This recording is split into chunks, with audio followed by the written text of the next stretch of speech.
होने की तकलीफ हुई होगी, मेरे मिलने की उम्मीद होगी। जब उनसे मिलोगी तो खुद पूछ लेना।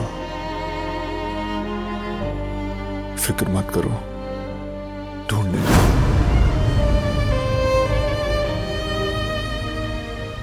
या अल्लाह, मुझे इन सच्चाइयों को बर्दाश्त करने की ताकत अता फरमा। अब पता चला मैं तो बिल्कुल तन्हा थी।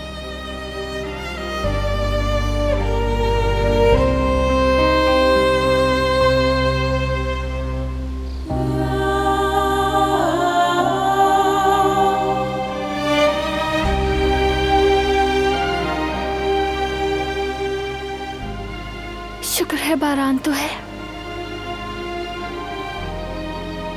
जैसे सहरा में खिलने वाला कोई फूल हो जिसने मेरी जिंदगी बदल दी,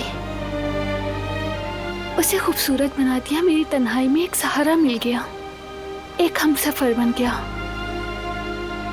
या अल्लाह, तेरा बहुत शुक्र है कि तूने हमारे दिलों को एक दूसरे से जोड़ दिया है।